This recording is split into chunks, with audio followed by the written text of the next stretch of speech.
Hello everybody, thanks for taking the time for and joining me for another making of video. In this for this week we have the making of the a very again let me repeat myself once again, a very beautiful song, romanza. I'd rather keep it in Spanish as it is called a romanza from the zarzuela Spanish gender called, well, and maybe that's where I should start with. There are at least there are three different names, even though they of course refer to the same song. There are three different ways that people call this song. One is the Canción Húngara, which is actually, I think, the reference to the origin of the song, because it's sung or refers to Hungary, that country in Europe. The other one is the Song of Alma de Dios, or the Romanza in Alma de Dios, which might be a little incorrect because one usually calls it uh, Canta Mendigo Errante, which would be the right way to call it, because that's how, in fact, you can find it in the score, and I am about to get there in a second. So I will refer to it either as Canta Mendigo Errante or Canción Húngara, and in fact, if you, I would assume again that you have already watched the postcard for this song, you would have realized that I chose to keep it as Canción Húngara, or Hungarian song. Okay, so this time, you know that what we usually do is that I share with you a version or the song that inspired me. And I need to tell you that this will not be the case for this time. We have a little problem. The accompaniment that I used for the postcard has already been targeted by YouTube as a copyright violation. It is not severe, so they let the postcard there, but that means that you may encounter some commercial ads in there, because the owner of the rights of the copyright would select to add some ads there. So I would say that's not on me, that's on the owner who chose to proceed and to do so. Well, but with that being said, what I wanted to share is that for sure, if I shared with you the song that inspired me many years ago, this time I would say it's about 20 years, maybe, and maybe a little more, maybe about 25 years, the very first time that I heard it, and that would be the case to talk about Jose Carreras. For all of those of you who are familiar with famous singers of the past 40, even 50 years, you are very aware of who Jose Carreras is. He was one of the top tenors of past century, with his career at his most in the late 70s and the 80s. Also, he was unfortunately sick, an illness that almost killed him. Fortunately, he survived. Of course, after that illness, and even after he recovered, he continued to sing. But of course, there was some impact as a result of that illness on his voice. Of course, very understandable. But I wanted to keep the note not around his illness. I wanted to keep the note about, for me, the sound of the voice of Carreras. Of course, he's very, and again, as that is usually the case in the opera, mainly for the opera critics, that, like, of course, as the word says, they're criticized, and not many times in the most gentle way. They criticize the voice and the technique of Carreras a lot, and I don't want to stop there either. I want to stop at the sound, at the qualities, the softness, the warmth of the voice of Carreras. For me, his voice, of course, besides Giuseppe Di Stefanos and many other famous singers, Carreras is also one of the most beautiful tenor voices that I have ever heard. And it is on his voice that I heard this Canción Húngara for the very first time. And unfortunately, again, I will not be able to share it with you, because I am pretty sure that if I play it on the video, it will be targeted again as a violation, because now we would actually be using a recording from him, and most likely they would ask us to mute the video. So now that I am very certain that that would happen, I don't want to run that risk, and that means that I will go into a little more detail on the score, and I would like to share that with you. And for that purpose, and again, I am very afraid that this time I will not be able to share with you on the directly from a PDF as in the past from my computer, but I have something that I appreciate a lot with me here today, and I would like to share with you. I have you will see my hand here as I am trying to move my scores book, because some of you may know this book. There is a series of them around the zarzuela. There is one for the mezzos, the baritones, the tenors, and the sopranos. And this is the book that if you are ever able to buy it, to find it somewhere. In Mexico, it was very difficult to find, but I managed to find it many years ago, I think almost 20 years ago. So this is the book that I will be using, and this most of my, well, a good number of my zarzuela scores come from these books. And so, as I was telling you, because of the limitation that we will not be able to hear Jose's rendition of this song, and that I will not be sharing with you a PDF because I actually have a printed copy of the score, I will now start going into the detail. Okay, so first thoughts. What were my first thoughts around this Canta Mendigo Errante, the Hungarian song? This is actually how the song opens. You know that we have that habit of calling the songs or the arias just with the very first words that the singer sings is the way we actually call the song, and this is the case. So Canta Mendigo Errante is how it opens, and cantos. Let me read a part of the lyrics very quickly. Canta mendigo errante cantos de tu niñez, ya que nunca tu patria volverás a ver. There it finishes the first paragraph, and going back to that, my first thoughts are that this at least the way that I knew it was that the song was always sung in full voice, so it would go like Canta mendigo errante, cantos de tu niñez. But and let me make a pause there before I go into detail around the full voice.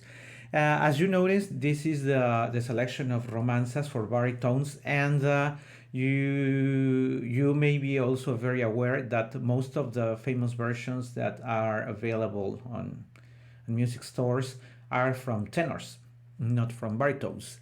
And I am not a baritone either.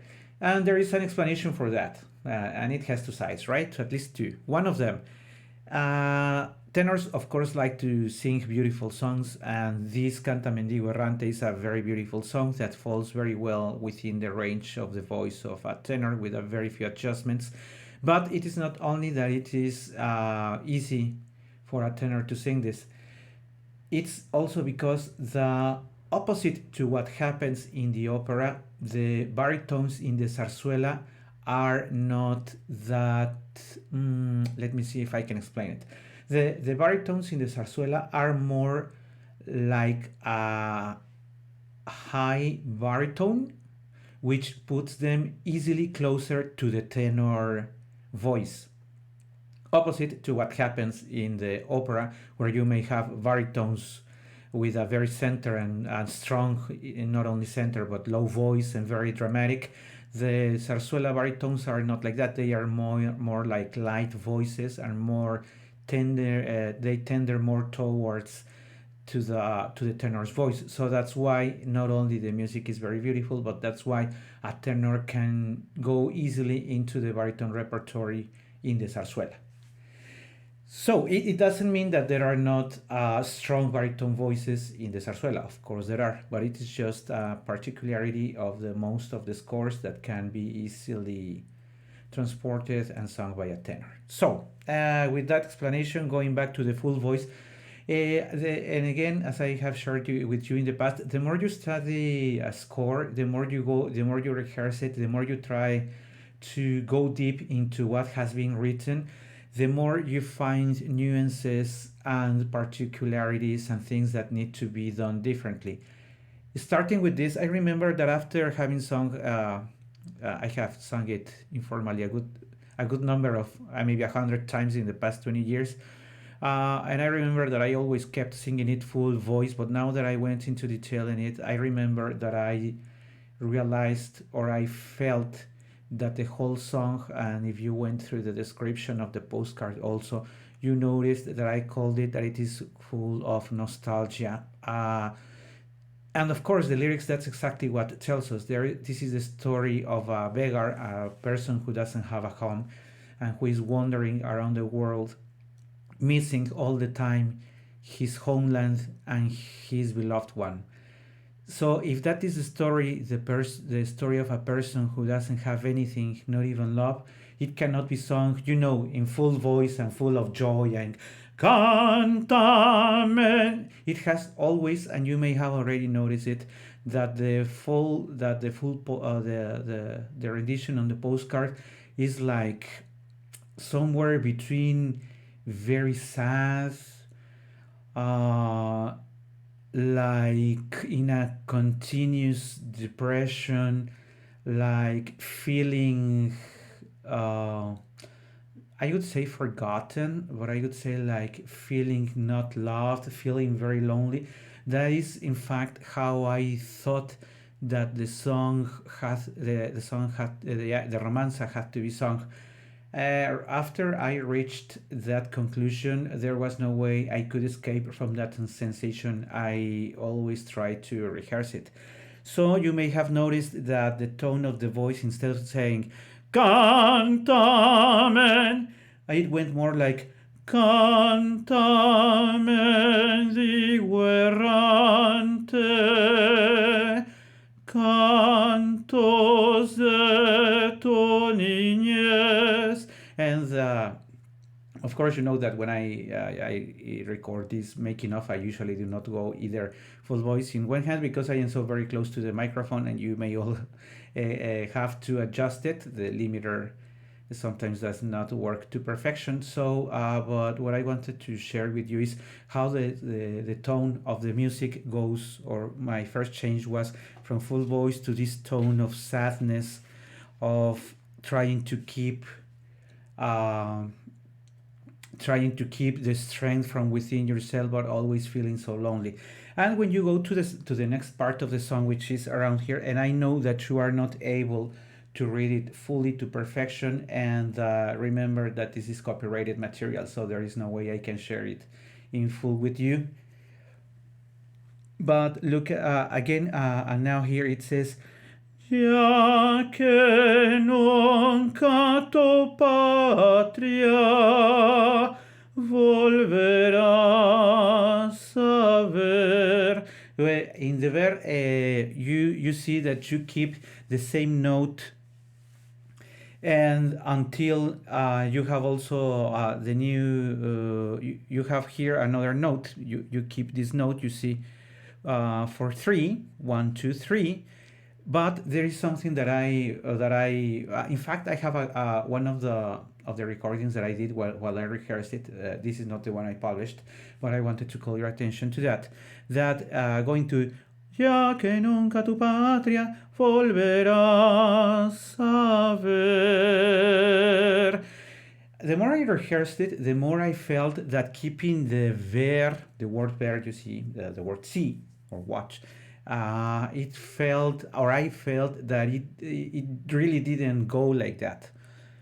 So you may have noticed that instead of keeping the note for those 3 times, volverás a ver. In fact, I chose to go for more like a fainted voice, like a voice that it's almost suffocated, that finishes and that has a duration much shorter than the one that is written. That was my choice.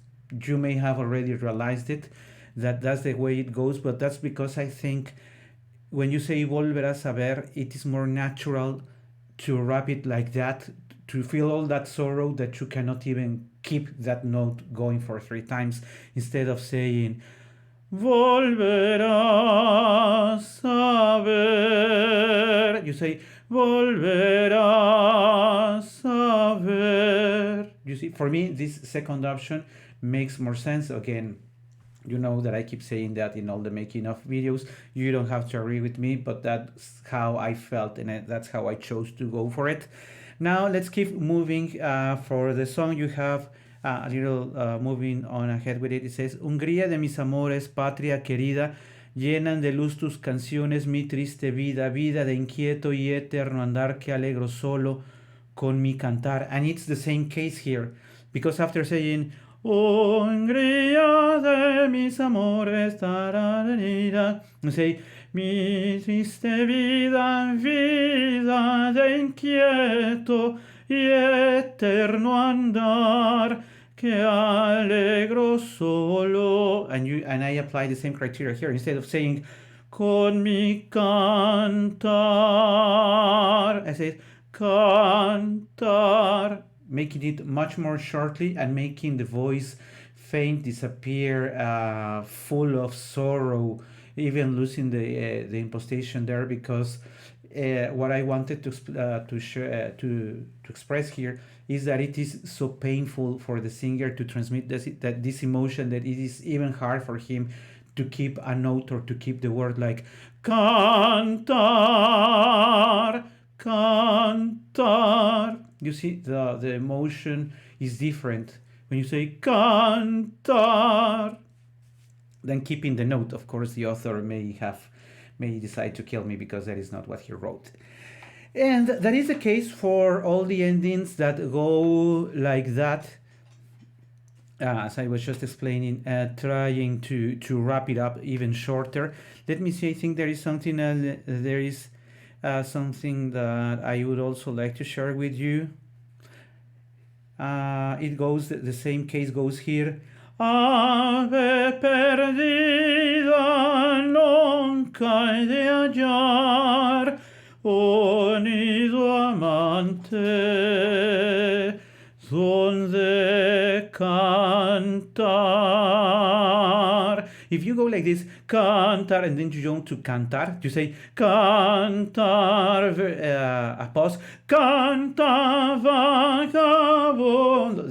The impact or how it feels, or the person who is listening, is different. Because if you say cantar, then goes a pause, and then the voice comes up again, cantava, but the effect of the pause is different than when you keep it like it is written, cantar, canta vagabundo, and you say, even though I am sharing with you, I am skipping most of the parts of the score because it would take us around 1 hour to show it in detail. What you see is that there is a feeling all the time. Even I sung it louder. Cantava. Remember that it is still feels with the sorrow of cantava vagabundo. And the last note, of course, the high note that every singer likes to sing to display how his voice is full of power, how the high notes are bright and all of that, you still need to keep it, even though it's again still for me way too long. I mean, I don't know. I still feel, even though the accompaniment also finishes, I feel that it again feels, and I have heard the rendition of a very famous Spanish tenor, which is not Jose Carreras. I will not give him the name because I don't want to start a polemic around it. But I remember that he finishes it, Donde tu amor está.